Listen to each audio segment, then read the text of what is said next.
Boa noite a todos que estão nos ouvindo. Eu sou a Maria Eduarda. Boa noite, eu sou a Kathleen. Bem-vindos ao nosso podcast.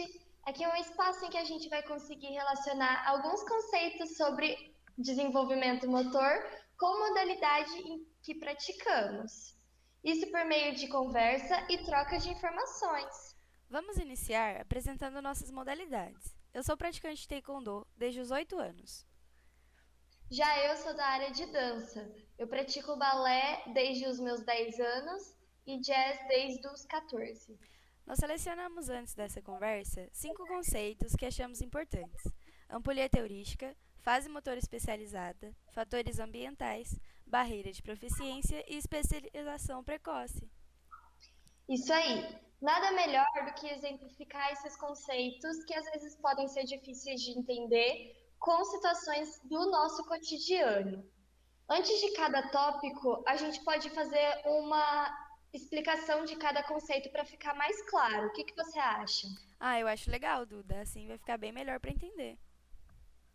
Bora lá então. Vamos iniciar com a ampulheta heurística, que é uma teoria que explica o desenvolvimento motor durante a vida do indivíduo desde o 0 aos 14 anos. Isso. Essa ampulheta é dividida em várias fases. Cada uma tem seus estágios próprios conforme a faixa etária do indivíduo. É muito legal como o formato de ampulheta deixa clara a necessidade de uma boa base para o desenvolvimento motor do futuro inteiro desse indivíduo. Você consegue enxergar isso na sua modalidade, que é o Taekwondo? Sim, com certeza. Como eu iniciei o Taekwondo quando eu era bem criança, eu consigo observar agora, estudando esse tema, que meu mestre se baseou em cada fase dessa ampulheta, conforme o meu crescimento. Aos 8 anos, os meus treinos eram mais voltados para brincadeiras, como por exemplo pega-pega, e a gente tinha pouco foco na técnica.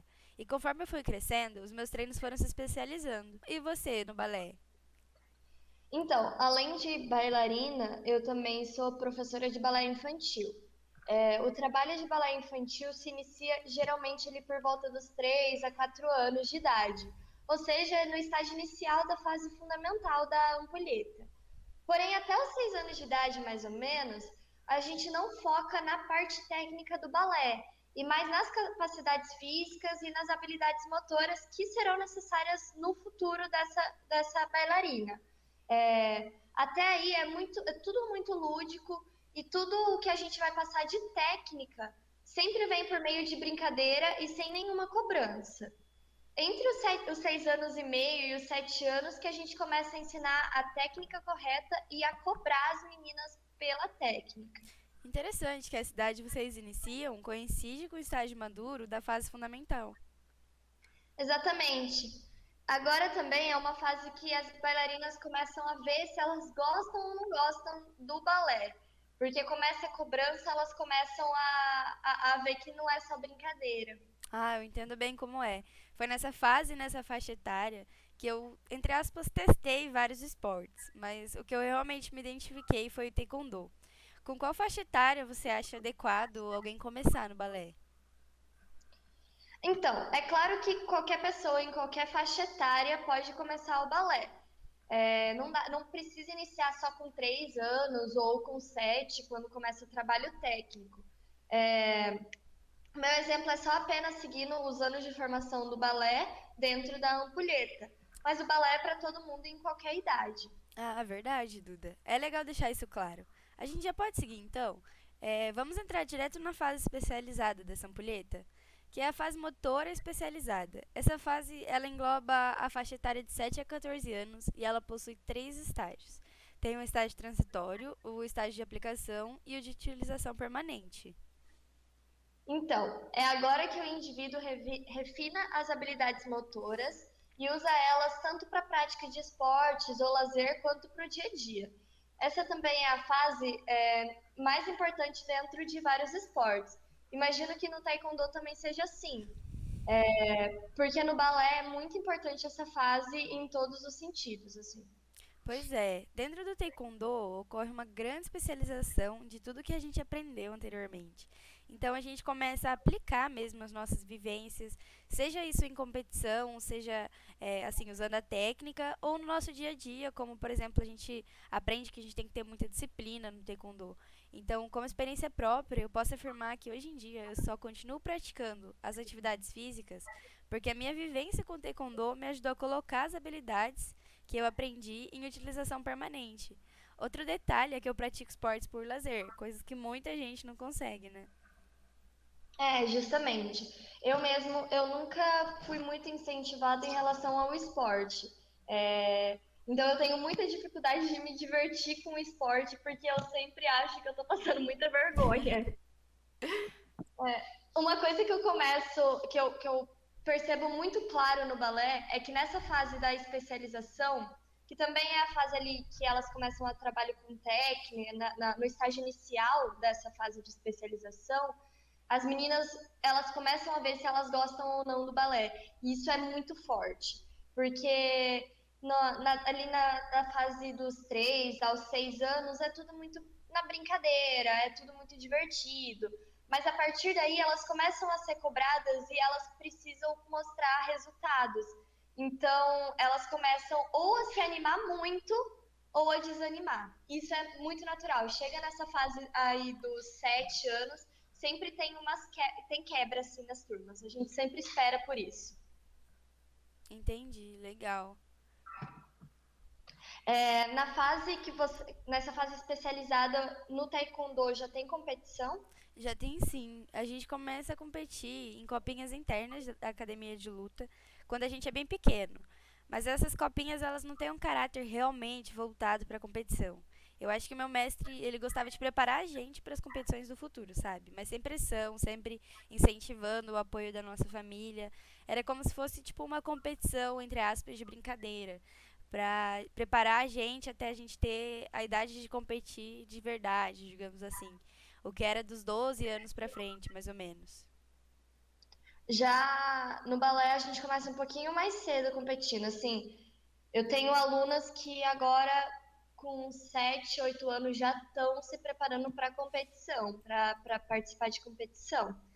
Só que isso também depende de muitos outros fatores, né? Não só é, da fase que a criança tá e tudo mais. Agora que a gente entrou, então, nesses fatores ambientais, a gente vê que as nossas experiências anteriores, os nossos fatores realmente, como você disse, sociais e ambientais, eles influenciam muito na prática e no nosso repertório motor. Exatamente. Dentro da minha modalidade, que é o balé, esse conceito, eu acho ele até um pouco injusto, porque eu não vou romantizar e dizer que o balé é para todo mundo. A prática é sim para todo mundo, eu defendo muito isso. Por mim, todo mundo fazia um pouco de balé na vida, porém, o balé ainda hoje é muito elitizado. Tudo é muito caro. Se você vai comprar uma sapatilha, é caro. Se você vai comprar uma coisinha para colocar no seu cabelo, é tudo muito caro. É, e tudo que você vai fazer no balé, você tem que investir muito. Até mesmo o chão que você faz aula interfere. Então não dá para dizer que uma pessoa que faz aula num chão de concreto vai ter o mesmo desenvolvimento de uma pessoa que faz aula num chão com linóleo, com um chão de madeira, com piso com amortecedor. Não vai ser a mesma coisa, interfere. Eu mesma já perdi muitas experiências que a dança pode trazer justamente por fatores econômicos. Que triste a situação. No Taekwondo, a gente tenta adaptar para que todo mundo possa participar, mas também não é um esporte que eu posso dizer que é barato. As nossas trocas de faixa, elas vão de R$ 200 até R$ 10.000 nas faixas maiores. E eu lembro uma experiência que a gente passou que na época que meu professor foi fazer o exame de faixa para se tornar mestre, ele precisou vender o carro dele. Então, Nossa. muitas vezes um dos alunos não tem dinheiro para comprar um dobo que é necessário para as competições oficiais. Então, nas competições, a gente revezava o nosso próprio dobo. E além de que é um esporte muito cansativo, desprende muito tempo dos atletas, muitas vezes falta o apoio dos familiares.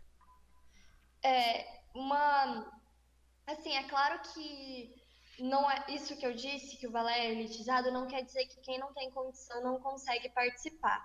O que eu quero dizer é que é mais difícil. Então, assim, por exemplo, se você vai participar de uma competição e você vai participar de uma competição dançando variação clássica, você precisa comprar um tutu E o tutu, ele tem em média de R$ 500 pra cima. Você Nossa. não paga menos de R$ 500. E, tipo assim, isso é para uma variação que você dança. Uhum. Se é uma bailarina, ela vai com 3 variações, ela tem que comprar 3 figurinos diferentes. Se uma pessoa não tem condição, claro que ela consegue. Ela vai fazer vaquinha, já ajudei muito em vaquinha, já fiz muita vaquinha. Só que é mais difícil. Em relação ao apoio de familiar, no balé é complicado, porque é uma coisa que não dá dinheiro. Não tem um investimento, não tem um retorno para esse investimento. Então a gente vê pais que investem muito e que não esperam esse retorno, investem só pelo prazer ali da filha ou do filho. É, Só que tem muitos pais que não investem em meninos que super se dedicam justamente por essa falta do retorno. É, e pensando na ampulheta heurística que a gente comentou no começo do nosso podcast, é importante ressaltar também o termo de barreira de proficiência. Ah, com certeza. Esse termo ele conceitua que a gente precisa atingir um padrão maduro nas habilidades fundamentais para que essas habilidades possam ser especializadas. Ou seja, você precisa estar maduro antes de se especializar. No Taekwondo, eu vejo isso quando a gente é criança também. Muitas vezes, quando a gente está no estágio inicial, a gente apenas chuta como dá, levanta o pé como a gente sabe, a gente não tem rotação de pé, nem rotação de quadril. A gente realmente acerta como der. Já na fase madura, a gente consegue aplicar os quesitos de rotação dos pés, de rotação do quadril, de flexão da perna e extensão do joelho. Então é muito interessante.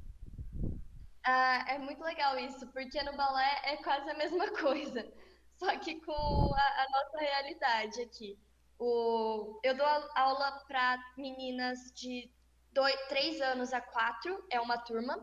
Depois eu dou aula para uma turma de 5 a 6 e de 7 para cima são outras turmas separadas. É, é muito interessante que nessa minha primeira turminha ali dos 3 anos, tudo que eu passo para elas fazer, o meu pensamento é o seguinte: deixa elas fazerem do jeito que elas conseguirem. E tem umas coisinhas muito engraçadinhas. E a partir disso aí, dessa primeira fase, na próxima eu vou conseguindo ir refinando um pouquinho mais as movimentações que elas fazem. Só que é muito importante elas se jogarem e fazerem, né, no primeiro balézinho ali, para elas conseguirem aperfeiçoar isso depois. Entendi, isso é bem legal. Ok, Cat, então a gente está se aproximando do final com um conceito que é bem polêmico também no meio do balé, que é a especialização precoce. Isso porque no mundo da dança, como na ginástica, o auge para a competição é entre os 10 e 18 anos. Isso quer dizer que muitas crianças, geralmente as que possuem mais condições físicas e ambientais, são inseridas nesse mundo de competição muito mais cedo. Quanto mais cedo, mais oportunidades elas vão ter. Ah, eu entendo. No Taekwondo isso também pode acontecer. A especialização precoce prejudica muito a criança, pois ela só conseguirá desenvolver um repertório motor maduro referente à modalidade que ela foi inserida. Isso pode fazer com que ela não consiga participar de atividades diferentes, além de ter muita pressão familiar e do próprio professor, para que ela possa competir e sempre ganhar. É exatamente isso que eu vejo também. É, e eu não sei como é no mundo do esporte, assim, vivendo, mas na dança a gente trabalha muito com comparação. Então, quando as meninas são inseridas muito cedo, assim, em competição, elas começam a se comparar muito cedo. E a gente tem que trabalhar muito isso com a cabecinha delas, para elas não se julgarem a partir de resultados que não dependem só delas.